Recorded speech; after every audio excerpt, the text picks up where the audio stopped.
So one of the things Kalen, DeBoer, and company have done a fantastic job of is consistently assembling elite weekends in terms of attracting top high school prospects to come and visit Tuscaloosa.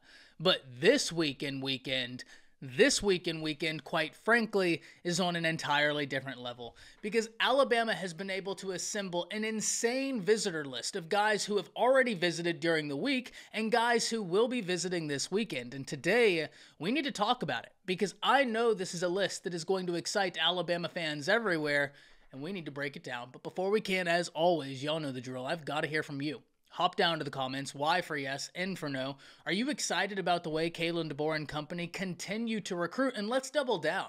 Do you believe Alabama continues the trend of picking up big-time wins after these big-time weekends? I can't wait to hear from you. If you're new to the channel, be sure to subscribe. Hit that bell notification. We are less than 300 subscribers away from our next milestone of 22,000 subscribers, and I would love to have you a part of the community and the channel. Plus, if you enjoyed the content, be sure to like and comment down below. But having said all of that, let's jump right into it.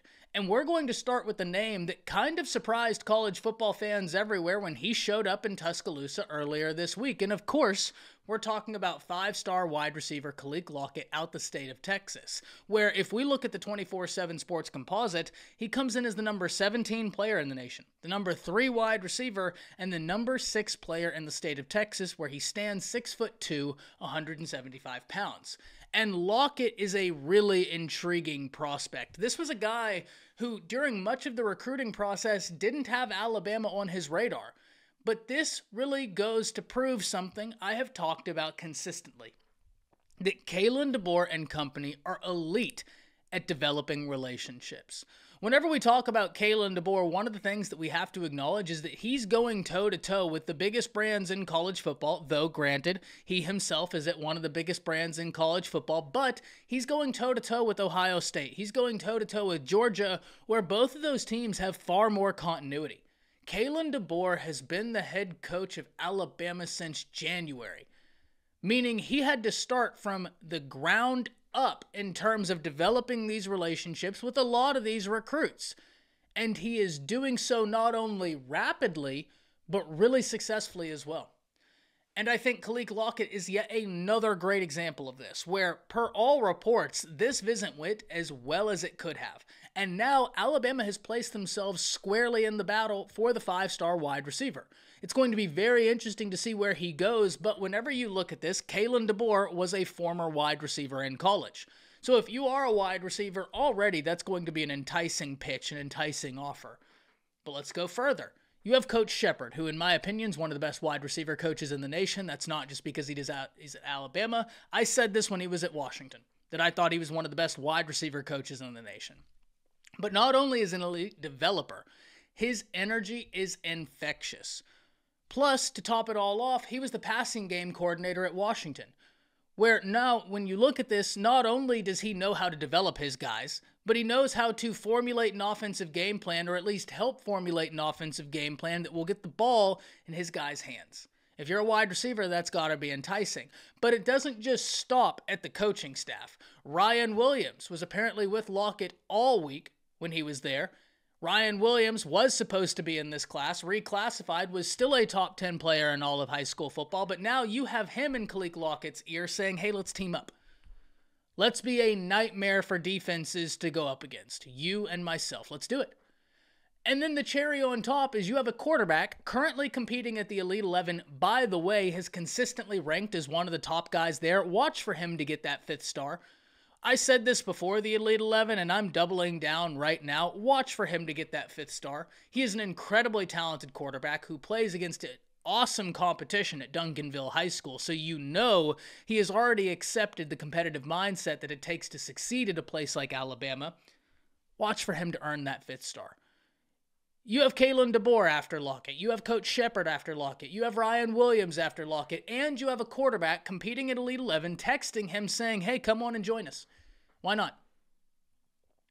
That's got to be an enticing pitch from all angles, something we are going to have to watch because I think Alabama made moves here, and I'm really excited to see how this one ends up.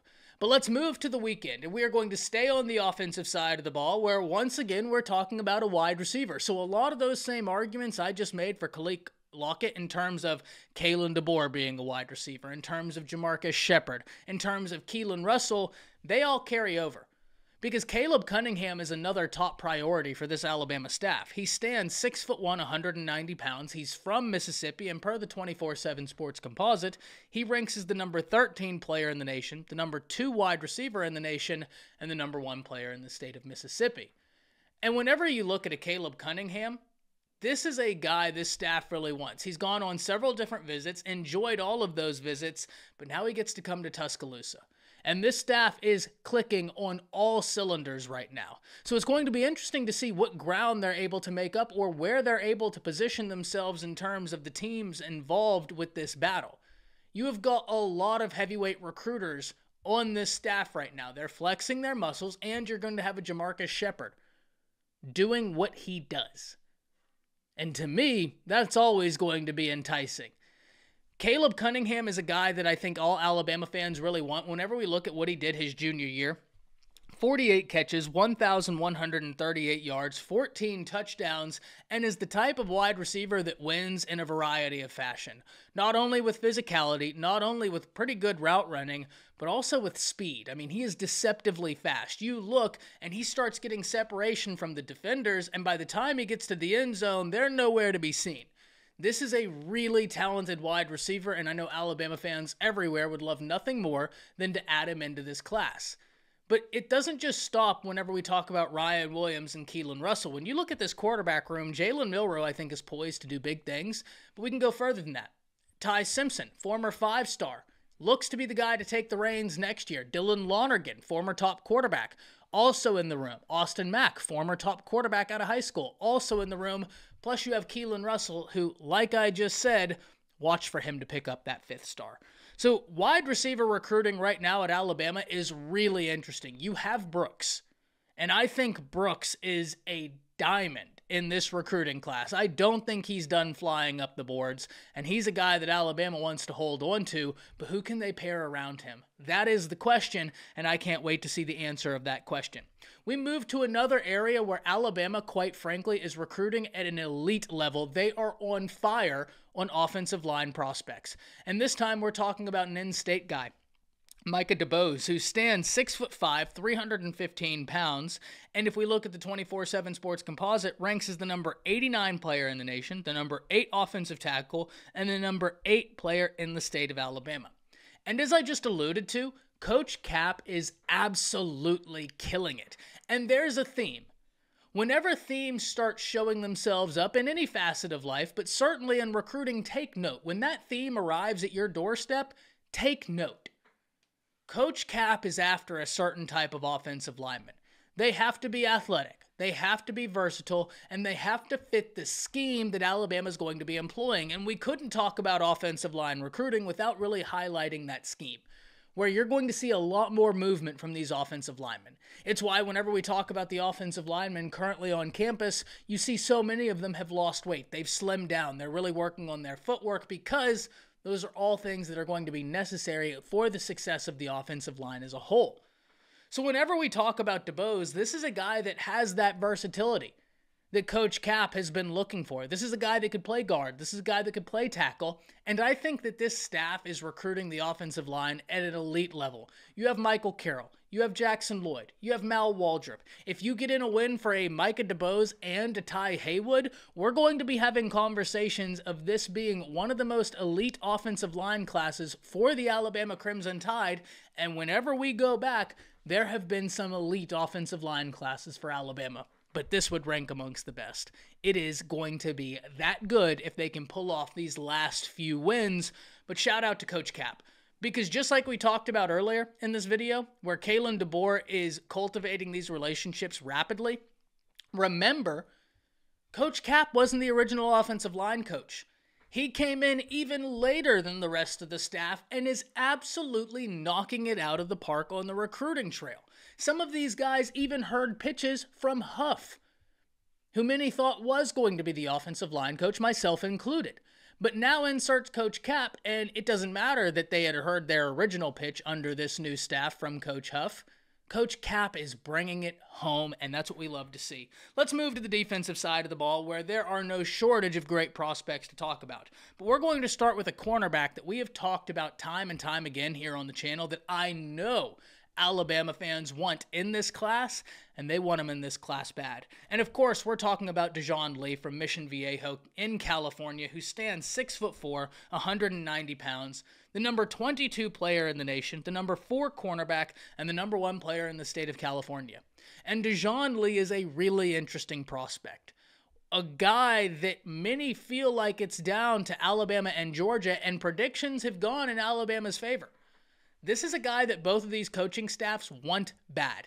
And if you have found a cornerback that both Alabama wants and Georgia wants, you can bet your bottom dollar that that's going to be a guy that you need to keep your eye on in terms of his development and where he will end up, and probably where he will end up in the NFL draft, right? I mean, those are 2 elite staffs. But whenever you're talking about this battle, one of the things that I like to focus in on is what a big win this would be for the Crimson Tide. Because Georgia made an interesting move this offseason in bringing in Donte Williams, who was the defensive backs coach for USC. And the reason why I bring your attention to that is Williams has a long-standing relationship with Deon Lee. I mean, it goes back a ways. So far, in fact, that there was a point in his recruiting process that many in the industry thought he could commit to USC because that relationship was so good. Well, now Williams goes to Georgia, who is a far better brand right now in 2024 in college football than is USC. So one would be inclined to think if the relationship was that elite as it was whenever Williams was out at USC, this is a guy that will probably end up at Georgia, but not so fast, my friend. Alabama, Mo Linguist, Kalen, DeBoer, and company have done a fantastic job at giving him something to think about. But make no mistake about it. It's always a big win if you get a 5-star guy. If you get any guy in recruiting that your coaching staff has identified, this is someone we think could be a difference maker on our team, that's always a big win. But if you get a win for a Deon Lee over Georgia, where Georgia brought in the defensive backs coach who has such a close and personal relationship with Lee, that is going to be a massive win for Alabama. And not only will it be a massive win, I'd go so far as to say it would be a statement win for the Crimson Tide, Kalen DeBoer, Mo Linguist, and staff on the recruiting trail. And you can take that to the bank. But let's continue the theme of Georgia and defensive players, because though Deon Lee isn't from Georgia, he does have that connection with Coach Williams. This next player we're about to talk about, he is from Georgia. Top 10 player in the class of 2025, Justice Terry from Manchester, Georgia. He stands 6'5", 275 pounds, the number 7 player in the nation, the number 2 defensive lineman, and the number 2 player in the state of Georgia. And this is a guy who this week decommitted from USC. And so one of the things we need to talk about, one of the things we need to acknowledge is that Alabama is in a unique position when it comes to running back recruiting and defensive line recruiting. Why?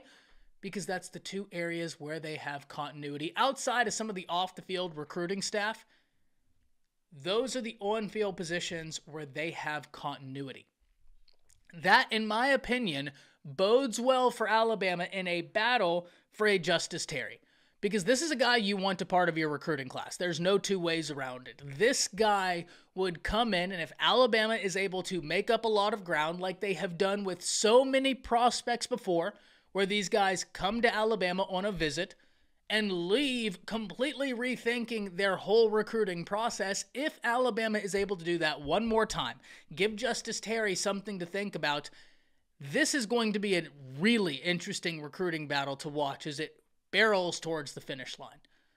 Because many in the industry right now think Georgia is the team to beat, but if Alabama is able to give Justice Terry something to think about, if Freddie Roach is able to continue his streak of being one of the best recruiters not only in the SEC, but in the industry, in all of college football, Alabama fans everywhere are going to go ballistic if they can pull off this win, because this guy would be a cornerstone defensive lineman to build the rest of your defensive line with. You have London Simmons. You have Antonio Kite. Sharma is also on a visit. But if you are to land Justice Terry, he is an elite player. An absolutely elite player. One that every team in the nation would love to have a part of their class, and one that Alabama fans everywhere are hoping this staff can bring home. Let's talk about a linebacker. And yes, a linebacker where Alabama already has so many. But today we're going to talk about Ty Jackson. Ty Jackson is an interesting player because if you look at, say, an On3, they have him as the number 20 player in the nation. But if you start looking around at other recruiting services, you'll notice a theme. He is a top 100 player through and through. I think he's going to be a guy that raises on pretty much, well, every recruiting service, just flies up their board. And the reason why, it's simple. He stands 6'1", and whenever you turn on the film, he's got the sideline-to-sideline speed. He is an elite athlete, but he is violent at the point of attack. I mean, whenever he goes to make contact with someone, he wants to be felt. He wants to leave a lasting impression, and I love linebackers like that. Give that wide receiver running across the middle something to think about. Give that running back who just came through the open hole something to think about. That way, the next time it happens, they have that little brief hesitation. They have that memory of Ty Jackson coming up and absolutely thumping them. So maybe they shy away a little bit. Maybe they don't hit that same gap with the same intensity they once did. Well, now instead of Ty Jackson absolutely laying down the law, now the defensive line can close down on it because there was that little bit of hesitation. Or maybe the defensive back can make up ground, knock the ball down, or get an interception because that wide receiver had a little bit of hesitation. Because the last time he did that, Ty Jackson took his head off. That's the type of player we're talking about here. I mean, turn on the film, and the physicality is enough to excite any fan of college football, but certainly guys like myself who really prefer the defensive side of the ball. And don't get me wrong, I have an immense appreciation for great offenses. You guys know that. I love Kalen DeBoer's offense. I love Steve Sarkisian's offense. I love creative offenses that are out there really playing chess. One of the reasons is because what it forces a defense to do. I think it is a beautiful chess game.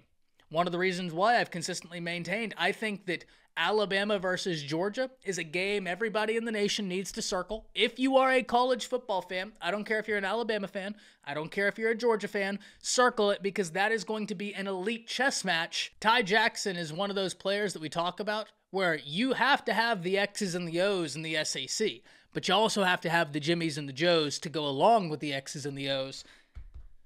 This is a guy that this staff wants bad and for good reason. So whenever we take a step back and we look at this, I didn't mean to be long-winded or have this video be this long, but we also have to do our due diligence. We also have to have principled conversations because there are far too many people out there who are talking about Alabama getting a 3-star quarterback when, well, if you look at their own company's rankings, the number 1 dual-threat quarterback in the nation, 4-star, top 100 player, there are people out there not having principled conversations. So we must have thorough principled conversations on what this staff is doing and why it's impressive.